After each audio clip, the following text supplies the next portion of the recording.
This is Tamayora Web TV. I'm Nakaya Shinichi. Today we'll be investigating the secret history of Shinto. Ordinary shrine keepers do not know this story. They take instructions from the Jinja Honcho organization and are kind of like bureaucrats. Other than those shrine keepers who study properly by themselves, there is really nobody who can show you the real face of Shinto in Japan. The Meiji government wanted to cultivate national pride and speed up modernization, so they reorganized Japan's shrines into a national system with the emperor at the top. This construction is called State Shinto. Of course, every shrine has heritage and traditions going back hundreds or even thousands of years. Not all of that was destroyed. Even today, we still inherit a great part of that legacy. But because the people who created State Shinto did not believe in the kami and were basically atheists, the essential nature of Shinto was lost. That is to say, the soul departed from the shrines and only the form was left. You might call it a mere shell of itself. Where did the essential spiritual part go? It wasn't part of official Shinto anymore. Rather, it moved into the hearts of the general public. It began at the end of the Edo period. First, the religious group Kurozumi-kyo was founded in Okayama. Not much later,Tenri-kyo was born in Nara, followed by Konko-kyo back in Okayama, and then finally, in the Meiji period, Omoto was born in the Ayabe area of Kyoto. What kind of people founded these religions? They all had this in common.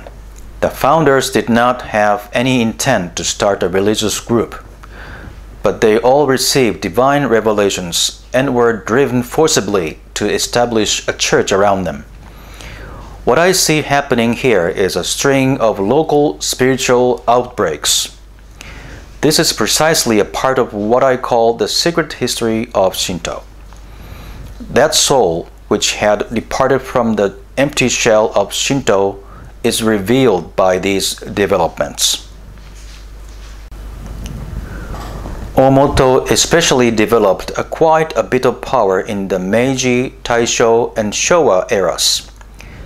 In its golden age in the early Showa period, they grew into an enormous organization with millions of followers around the country. It was a force of international proportions. But it decayed after being thoroughly oppressed by state authorities. It was the largest scale operation in Japan's history and is remembered as one of the blots on Japan's early modern history. After the operation of Omoto, as if to succeed it, in 1944, the nature artist and Shinto scholar Tenmei Okamoto's hand began writing by itself. On June 10th of that year, Okamoto visited the grounds of a certain Magata shrine in Narita City, Chiba. After paying his respects to a small sub-shrine there called Ame no Hitsuku Jinja, Okamoto, relaxing in the shrine office, suddenly felt a swelling in his right arm and a sharp pain. He took up his sketchpad, and when his brush touched the paper, the pain receded and his hand began writing smoothly. He was not writing but being made to write by some outside force. This was the beginning of what we now know to be the revelation Hitsuki Shinji. Over the next 17 years until 1961, Okamoto intermittently became a secretary for this outside being. The original manuscripts, written with the brush, is quite unintelligible and cannot be read at first glance. Here are some samples of the manuscript.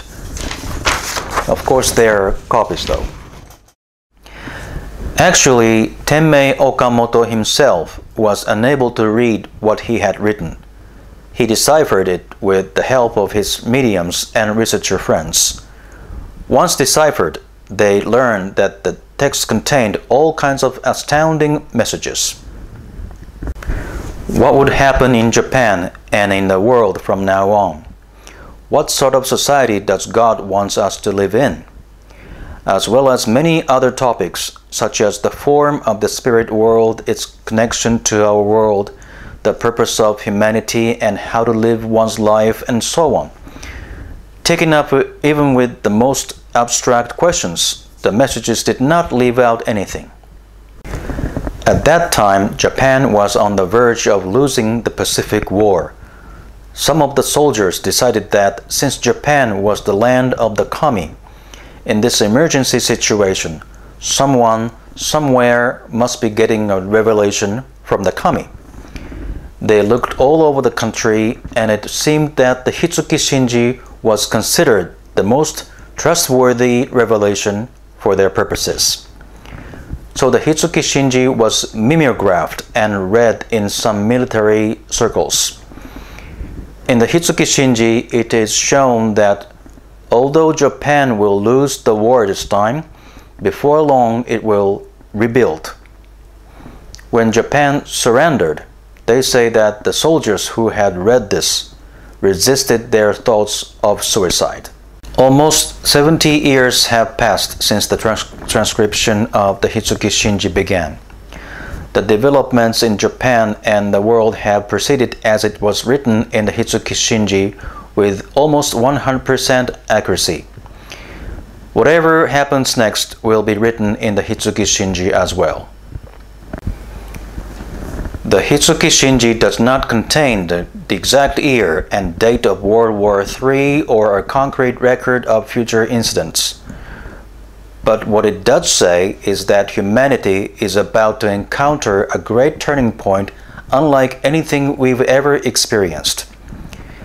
It's possible this could lead to our destruction, but it is written that if all of us work together as human beings, we can change this great calamity into a small misfortune. The future is up to us, and it will change depending on how much effort we can exert. In the next episode, I will explain the mysteries of the Hitsuki Shinji in more detail.